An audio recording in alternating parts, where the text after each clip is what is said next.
Welcome back to the Pirate Ragnar channel. My name is Alistair, it's Wednesday, and we have some work to do. Let's get wrenching.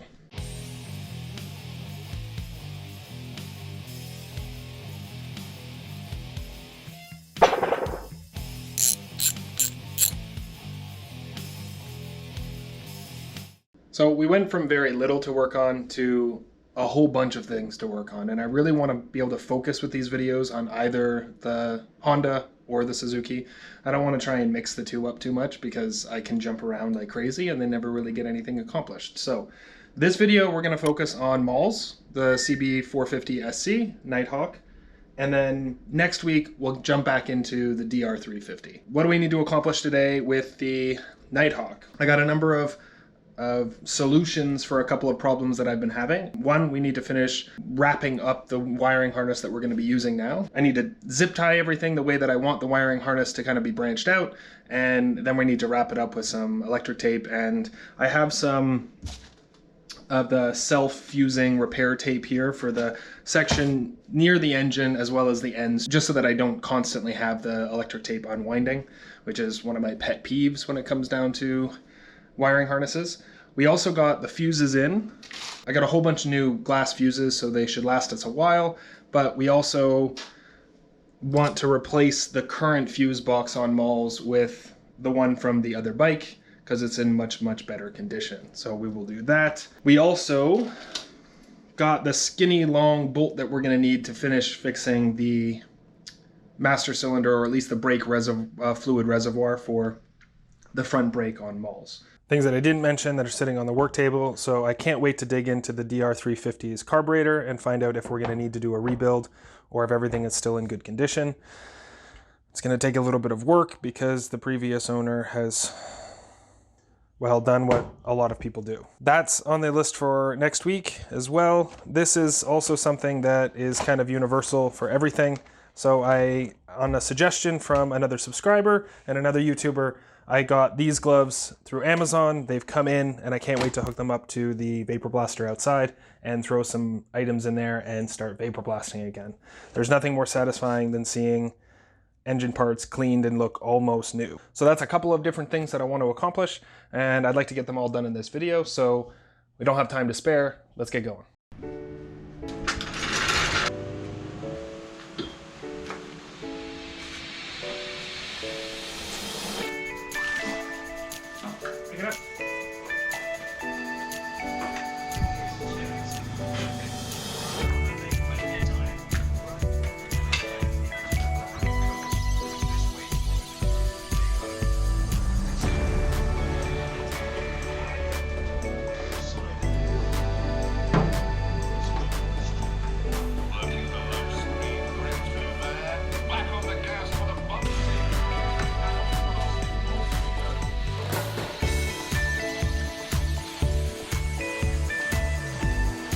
So like I said, there's a number of things that I want to get done today. There's the brake reservoir that we need to clean this up and get everything reattached, and then make sure that our replacement bolt is actually going to work. These two things, so we can look at those quickly first. And then the thing that I'm least excited about is actually taping this up. We have some electrical tape, and like I said, we have some a little bit more expensive tape, but stuff that really works well for not unraveling constantly. And we'll use it for the section between the two red bits that I used, specifically because that's the part that's closest to the engine. And this is rated for much higher heat than just cheap electric tape is. So we'll get those done. Just very quickly looking at these two things. So as you can see, this is a replacement one, and this is the one that I've been using now for a while. It has had to be repaired on a number of occasions. Go ahead and remove these old fuses. So as you can see, it's melted. And I've actually taped it up and just kind of made it work in the past, but it's just caused lots and lots of problems. And there's a good chance that this wiring harness itself, or the ground connections on the bike itself, is what was causing a lot of these fuses to blow. But there's also a good chance that it's this for one reason or another. So we're going to replace it with the good one. We know this one's good, it looks good, And that's the primary reason why I know it's good, let's be honest. It's also not caused any issues. I've used it a couple of times in the past just to temporarily replace it to see if it would resolve issues. I did have a few fuses blow with this anyway, which is why I'm thinking that it's either a grounding issue with Mauls or something wrong with this particular wiring harness here. That's why we are going to be replacing this guy with this wiring harness and hopefully having much better luck. We have a couple of the replacement. These are the two different gaskets from the two different brake reservoirs. One of them feels to be in slightly better or certainly more malleable condition. This is the actual reservoir that I would like to use. As you can see, this one is has seen much better days, and I'm not really convinced that that's salvageable. This one in itself is not in the best of condition. It has a little bit of warpage and whatnot, but I'd like to use this one. So that's what we're gonna do. We're gonna get this cleaned up. We're gonna figure out which one of these O-rings to actually use. And then most importantly, we're going to get this cleaned up, the hole drilled out just a little bit more so that we will be able to actually fit the bolt through it. I thought about, trying to tap it. I'm just not convinced that that's going to be the best way to actually hold it. Plus, I don't have a tapping set. So there you go. We're just going to go ahead and drill this out just a little bit more so that this bolt doesn't have a problem fitting in. And then we're going to figure out the best way to actually attach. I'm going to keep my sanity by watching some Grand Tour in preparation for the new special coming out at the end of the month. So I won't be talking through all of this. I'm just going to have to overlay some music. Hopefully you guys can enjoy and follow along with everything that I'm doing. What I'd like to start with first, though, is getting this thing cleaned up. So, this, spoiler alert. So this is another example of what you expect to be maybe a 1-2 hour job turning into a 4-5 hour, then multi-day job, because it's just a rabbit hole that you never really get to the bottom of. I definitely want to use all the footage that I gathered from the last couple of days and actually show you guys the entire process that I went through. But in the end, what I did is I completely disassembled the master cylinder. I took everything apart. I took apart the second master cylinder that I had from a CB450. And with the best parts from both, I tried to reassemble it, thinking that's going to work. That will at least get me in working shape and be able to put it back on the bike and flush the brake fluid and have a working front brake. And that just never happened.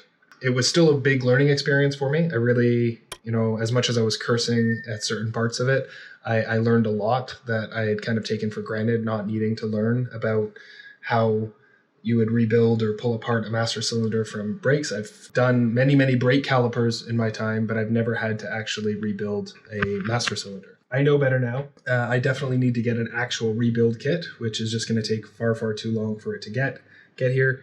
So what I'd like to do is put together that footage in another video, another week. There's just so much footage to go through that in order to make it into a comprehensive video, including all the electric work that we did on Mauls this week, it would be 30-40 minutes long. And I'm just not convinced that I would want to sit through that right now, let alone, be able to get that video up for today. The spoiler really is that I just used Amazon and we have purchased ourselves a replacement master cylinder and brake reservoir. This should give us the solution that we need. I can feel actual pressure. Long story short, what I'm going to do is maybe sprinkle in a little bit of the footage that I had just to show you that I did do all of that work. I did rebuild the master cylinder. What this video really will be is just putting together the wiring harness, getting it taped up, putting it back on the bike, stumbling into one issue that I wasn't expecting, and then resolving it with a little bit of sandpaper. So without further ado, here's the rest of the Wrenching Wednesday video for this week. And stay tuned for another video in the upcoming weeks where I actually show you the entire process, all the cursing that I did in order to try and get the master cylinder to work. And as you guys know, it didn't work. So that's that.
All right, everything is hooked back up again.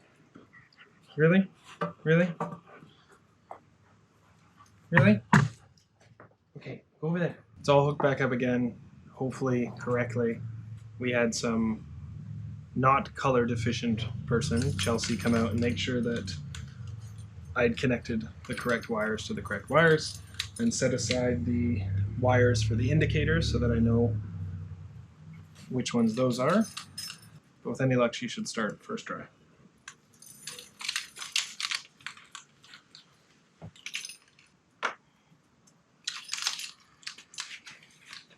It would help if I actually put fuses in.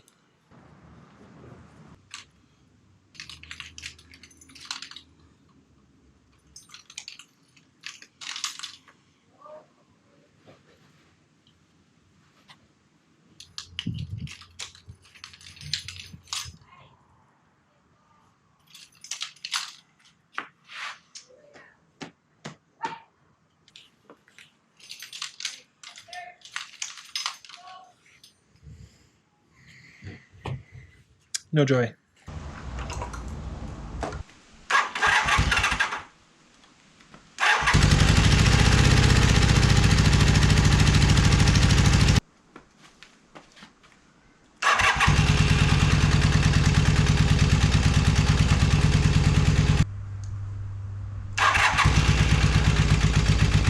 That's the new one. I think I just need to clean up all the contacts. All right.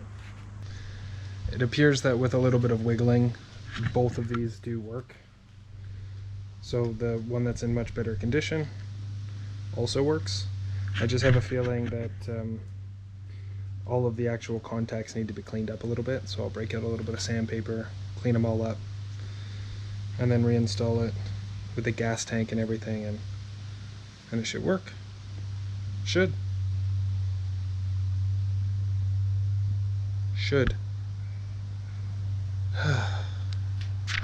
It's another day now. I bashed my head against the wall a little bit too long regarding the front brake. So I'll go into all of that on another video. I wanted to actually accomplish something in this video.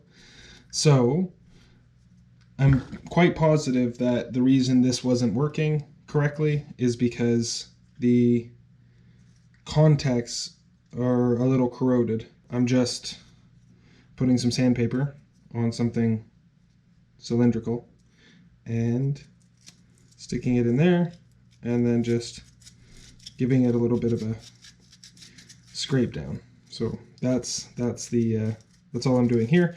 And then I'm going to tighten each of these to make sure that when fuses are in place, that it's nice and tight. And then I have a feeling when this gets plugged back in, it's going to work perfectly. So that way I will feel like, man, I've accomplished something. That's pretty cool. It's always satisfying. I'll finish this up. We'll go hook it up and just make sure that the bike starts without a problem. Or it's probably out of gas now, so at least that the start arc fires over without any issues. And then we will put the gas tank back on and feel like we've accomplished something this week. So I don't know if it's going to pick it up, but they're all nice and clean now.